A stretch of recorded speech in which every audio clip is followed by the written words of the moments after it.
So it all boils down to numbers ultimately. If you are able to establish that, say, I'm just saying some number that your per person productivity is 50. Okay. Of 8, 2 are doing 2 crore each, and then others are at 10 lakh each. Right? So do you want that whereby these two will tomorrow take you for ransom? They will ask for promotion, they will ask for obnoxious increments, etc. Or do you want to move from this 50 to 75, where you have 6 or 7 individuals contributing 70 lakh, 80 lakh, 1 crore, 1.25 crore, and likewise, and maybe a couple of new joiners at 40 and 50. So it's a team, right? And of course, how it will transform into numbers? Probably a span of 8 can come down to 6 for same productivity, Correct. or same average productivity, or you can have more and more individual contributors and thereby a larger pool to pick your team leads and above.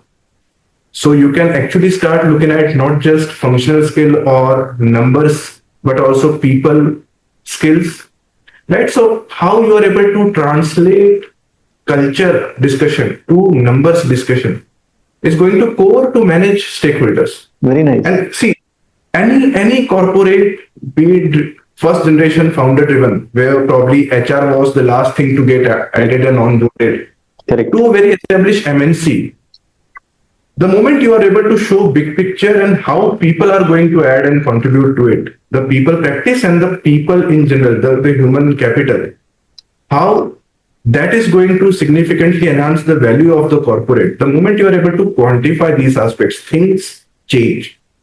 And the moment you are able to make everyone realize that, at least in the service sector, because most of us are into service, manufacturing also it will hold true to a large extent, but in service there are largely only two raw material. One is capital, other is people.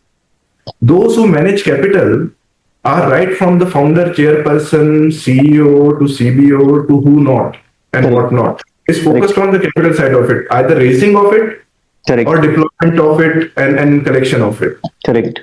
And how many are those who are owning people? Usually the answer will be it's HR job, right? The moment people start realizing right from top that capital and people are going to be 50-50 ingredient for my success, and the intensity and the ferocity we have for capital is there translated into people side of journey also, people side of management also. Probably it is not just HR job, it is right from founder to every function head to every business head and everyone's job, every supervisor's job. The culture and the outcomes will transform manifold in the positive direction. So that discussion is due if the organization is of the type and scale you mentioned of, but it is HR head who has to take that opportunity at the first moment, initiate that discussion, have opinion and views on how HR is actually going to transform that journey, have ideas around it so that the buying happens and then execute. Yeah. So if I'm a HR person who is saying, and I'm of course senior enough that I can probably do certain tweaks in the incentive structure and performance management criteria, etc. I would want the person to look at the incentive structure. Okay. More so for team lead, supervisory layer and above. Is it that you get the target and you get the money? Or is it that unless certain percent of your team is getting the target, very nice, certain part of your money can be held?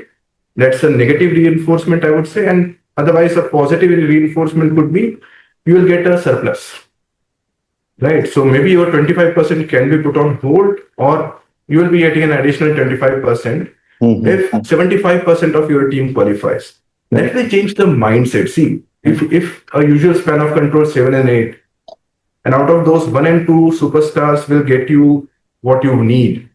Other 4, they are in flux. The names are changing every third month. Is not going to impact you as a supervisor. correct, The moment it becomes out of 8, 6 have to qualify. You will start looking at those 4 who are non-heroes. In correct, fact, all 6 so that you create those 4. correct, And then secondly, your next promotion is a function of over last 4 quarters. Did you qualify without capping? Did you qualify for surplus if that was the criteria? right? Once these things start falling into place, you are bound to invest in your people skills, Correct. right? And if an L&D enables that, for the better. But even if, say, L&D is not going to enable that usual typical way, then still that person will start cautiously looking at what aspect of my leadership will allow out of eight, at least six qualifying for incentive month on month, quarter on quarter, right? So that change of mindset will happen. Incentive and performance management are so capable and strong tools. If used in right light, they can change the culture of the setup. It can actually become a meritocratic and at the same time a nurturing and supportive organization. Very nice. Vis-a-vis a hero worshipping organization where toxicity is there because risks are not even given a due recognition of their. It's fair. I mean, when I was in product strategy role, I was part of a core team which was doing the restructuring of the organization. And Okay. by virtue of that, we had to look at three things. One was IT restructuring from a loan management system looking for core banking software. Mhm. Second was infrastructure. If you are, say, a NBFC like setup and you want to be a bank branch kind of a setup, how your infrastructure would change. Mhm. And third was people who are used to do sales of a particular loan, say Mhm. home loan, car loan, SME loan. They have been to be told to you have to manage asset side and liability side because the Mhm. organization was trying to get banking ready. Mhm. And if you look at all these three changes, first and second, IT and infra are more like commodity. You Mhm. pay a higher price, you'll probably get a better alternative, but ultimately it's like commodity. While Correct. when you are teaching people that your aspiration, I want to be collections and grow to collections head in my life, suddenly you change that okay, you will be a branch banker and you will be zonal banking, then a regional and whatnot, national banking, right? So that aspiration, what it is in it for me, how to Mhm. enable that journey, Mhm. learning development, incentives, skill gap analysis, right? So all that became core for me for 2 years as well. When HR problem statement comes to my table, usually Mhm. my approach will be drawing a lot from the other side of my journey. Okay. And say, for example, if attrition is a problem statement, usual aspect, of course, employee engagement, talent management, performance management. Along with that, to your usual recruitment funnel, can you use analytics? Okay. Now AI is there. Say 10 years back, 8 years back, when I was getting into head HR role for the first time. Mhm. Can I use analytics to come Mhm. up with parameters on which I can screen the CV so Mhm. that I can say vintage what I want and productivity what I aspire, Mhm. looking at say historic data, right? Mhm. So that starts becoming out of box. So you are doing what across India, if you are present, Mhm. different managers, different geographies will have different screening methods. Correct. Before that starts, you are putting things under a rule or an analytics mechanism, which Mhm. will bring a lot of parity, screen out a lot of profiles which otherwise may get through. And that is all stats driven. It is not gumption. It is not gut Correct. feeling, right? And then, of course, people will have their flavors and ways of selection and rejection. But Mhm. to a large extent, you have brought uniformity to the method. Again, just example of say coaching mentoring. So when we started with it, of course, we were looking for externals Mhm. and veterans, and with the kind of background I mentioned, CXOs, CBOs, CEOs, right?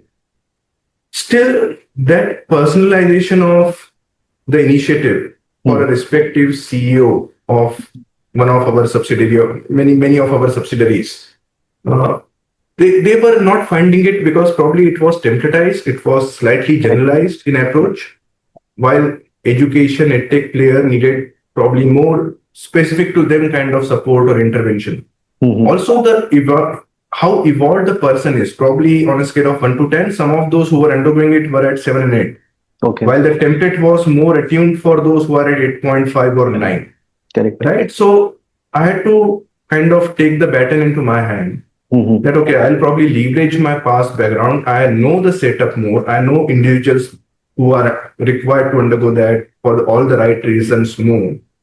So I can customize that training, make it more personalized. And over the last 6 to 8 months, we have been doing it for 7, 8 individuals. And the buy-in, the reciprocation, the absorption, the implementation and execution of that, and hopefully positive fructification. has been at very different and satisfying level compared to what it was when it was happening on a generalized template. So micro learning, I would say. See, there is not going to be a structured learning opportunity per se once you are out of your academics. You can probably go for a certification, this and that. There again, I would categorize them as micro learning, right? Like maybe anything which takes up to half an hour to 1 hour in a day, or maybe in a week. I would categorize them as micro learning. But what they will do is, one, you are aware, then two, you know the trick of trades, and third, as you keep using it, you become better and better. Correct. Right. Initially, once Google was there, some of us are from the times when there was no internet and no Google, right? So once Google was there, how to sharpen your query to get better results. Correct. Same is the case with ChatGPT, right? And then generative content, if you are required, you need to make pictures, you need to make videos, you need to make other things, codes and all. More rehearsal you do, better the outcome. More you are spending time in micro learnings, and because each day a new website or a tool will come which is more powerful than the previous ones. Correct. And that's going to happen, that continuously going to happen and at a breakneck pace. So rather than having a fear of missing out and doing nothing, be cautiously doing something. Correct. That okay, this week I want to learn how I can create images, powerful images out of here. Very nice. Next week, my target is going to be generating video, small 10-minute, 10-second videos. Very nice. Whatever I want to do, right? It can be some bhajan, some god, something, anything, whatever you like. But are you honing yourself, your skills on AI? And slowly try to bring it towards your role. If you are a TA person, how AI is enabling TA better. If you are an L&D person, how it is influenced by AI. Are you able to give personalized learning? Is your software, in-house software, capable of that elements? If not, are there alternatives in the market? If cost is a constraint, are there alternatives in the market who are frugal and yet meeting the objective? Right. The moment you are into that kind of exploratory mode day in, day out, or week in, week out, you of course will be able to leverage AI. You will be amongst the first movers, if not, and that will help you. Because again, it is going to be, if not you, your peers will start using it better than you. And then in spite of you being very good at what you do, they will be able to do it at better productivity and better quality. And thereby you will get left behind.